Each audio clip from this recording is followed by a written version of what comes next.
Hello दोस्तों, मेरा नाम है प्रिंस और आप सभी का आपके अपनी यूट्यूब चैनल मैथ मैराथन में स्वागत है। तो दोस्तों, आज की इस वीडियो में हम जानने वाले हैं कक्षा 9वीं का अध्याय 6 में प्रश्नावली 6.2 का प्रश्न नंबर दूसरा। तो चलिए शुरू करते हैं।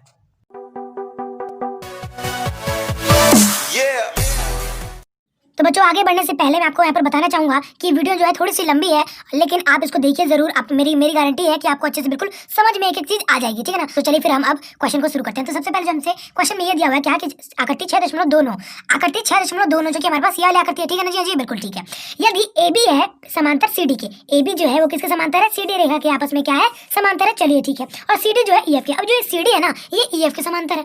ओके, तो अब क्या हो रहा है यहाँ पर? और क्या दिया हुआ है कि वाई अनुपात जेड का हमें मान दिया है 3:7, यानी कि जो आप ये y देख रहे हैं और ये z देख रहे हैं, इसको आपस में जो है अनुपात में इसका मान दिया हुआ है। इसका ये एग्जैक्ट मान नहीं है, ठीक है ना। ये बस ऐसे अनुपात में दिया हुआ है लगभग, ठीक है ना।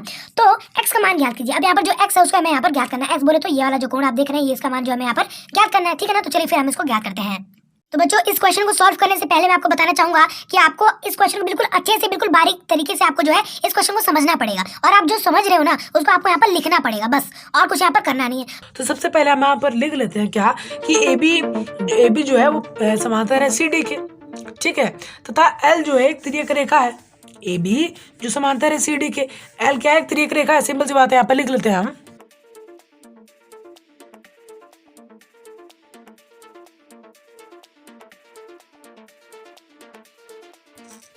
हाँ, तो बच्चों मैंने जो यहाँ पर लिख दिया क्या कि भाई क्योंकि ये जो आप यहाँ पर निशान देख रहे हैं, किसका निशान होता है? क्योंकि। इसलिए मैंने आपको यहाँ पर जो है हिंदी में भी लिख दिया और इसमें भी शॉर्ट फॉर्म में लिख दिया। इसको मैथ में लिखते हैं। ओके, इसका मतलब होता है क्योंकि और इसका मतलब होता है इसलिए, ठीक है। अब आगे बढ़ते हैं यहाँ पर।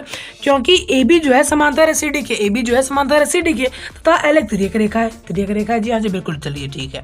अब इसमें जो इससे क्या हो रहा है कि एक्स जमा वाई कितना होगा? 180 डिग्री हुआ, क्योंकि मैंने आपको पहले बता दिया था यहाँ पर क्या कि तिर्यक रेखा के एक ही ओर बने अंतःकोणों का योग कितना होता है? 180 डिग्री होता है जी, हाँ जी बिल्कुल। चलिए ठीक है।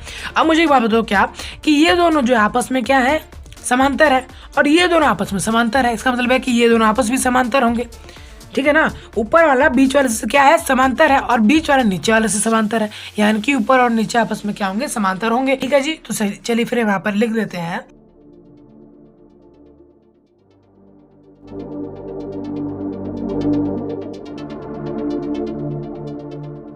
तो बच्चों, बहुत देर से मैं यहाँ पर लिख रहा हूँ, तो एक बार आप जो है समझ लोगे तो अच्छा होगा। देखो, यहाँ तक तो मैंने आपको समझा दिया था, ठीक है जी। तो यहाँ पर आप यहाँ पर आ जाओ। यहाँ पर क्या समझने वाली बात है क्या कि हमें पता है कि जो ए बी समांतर है सी डी के, ए बी समांतर है सी डी के, क्योंकि ए बी समांतर है सी डी के और सी डी जो समांतर है ई एफ के, सी डी समांतर है ई एफ के, यानी कि ये दोनों आपस में क्या हुए? समांतर हुए। इसलिए ए बी समांतर हुए ई एफ के तथा एल एक तिर्यक रेखा हुई है। एल एक तिर्यक रेखा हुई है। अब यहाँ पर हम किसकी बात कर रहे हैं भाई? एक तिर्यक रेखा की, ए की और ये बी की। अब मुझे एक बात बताओ, एक बार हरे वाले को जो एक बार भूल जाओ आप, तो यहाँ पर कौन कौन से बचे? ये वाला और एक ये तिर्यक रेखा है। हाँ जी बिल्कुल। चलिए ठीक है। अब मुझे एक बात बता दो, वो क्या कि ये दोनों तो यार आपस में क्या है? समांतर रेखाएं हैं, ठीक है। और यहाँ पर जो है ये कोण बन रहा है जिसका नाम क्या है? एक्स है, और यहाँ पर जो एक कोण बन रहा है जिसका नाम क्या है? जेड है।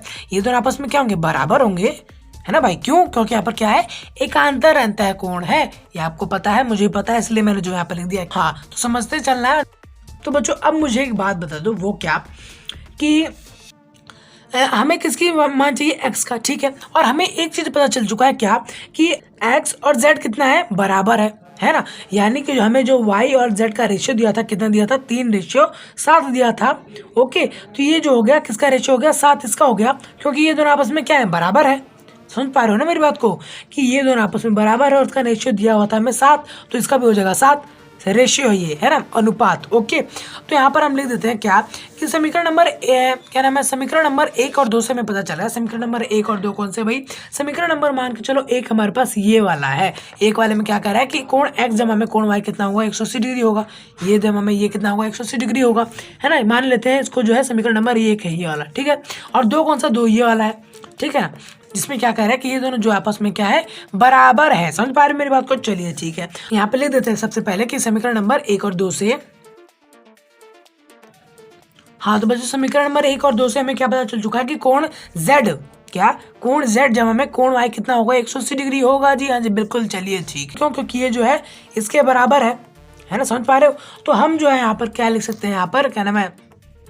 अब क्योंकि हमें जो इसका अनुपात दिया हुआ है, कितना दिया हुआ है भाई साहब, हमें इसका अनुपात दिया हुआ है y अनुपात z का अनुपात हमें दिया हुआ है, कितना दिया हुआ है 3:7 दिया हुआ है जी। तो हम जो है इसको यहाँ पर लिख देते हैं कि 3:7, इसका मतलब क्या है कि 3x, ठीक है, और अनुपात 7x। अनुपात इसलिए हम क्या लगाते हैं, हमेशा x लगाते हैं पीछे, ये बात यहाँ पर हमेशा ध्यान रखना, ठीक है ना। हाँ जी, चलिए ठीक है।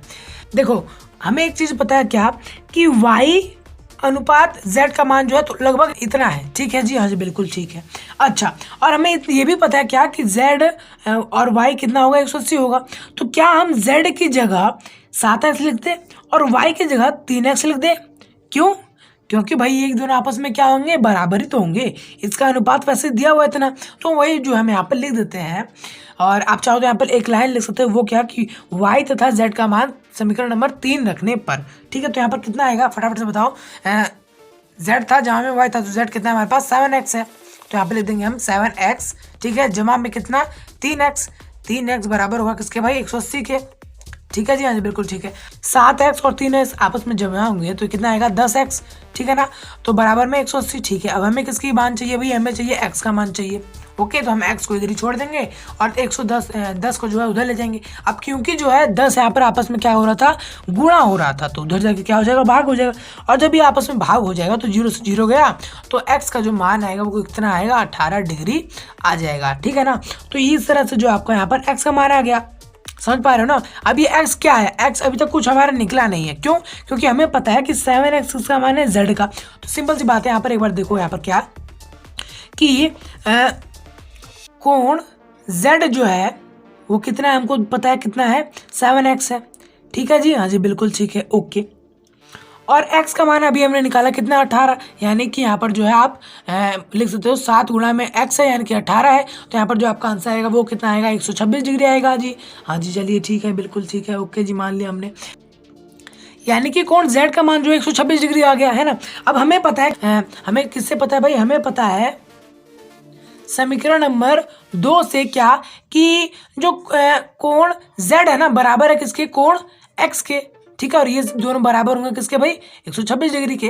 तो इस तरह से जो आपका कोण x का जो मान है यहाँ पर आ गया है, इस वाले x का मान जो है यहाँ पर आ गया, ये दोनों आपस में बराबर थे, तो वही हमने यहाँ पर लिख दिया, ठीक है ना। तो अगर आपको यहाँ पर अभी भी समझ में नहीं आया तो आप मुझे कमेंट कर सकते हैं, लेकिन मैं आपको उससे पहले कहूँगा कि एक बार पूरी वीडियो अच्छे से देखिए और समझने की कोशिश कीजिए। तो बस दोस्तों फिलहाल इस वीडियो में इतना ही, मिलते हैं अगली वीडियो में, तब तक के लिए जय हिंद।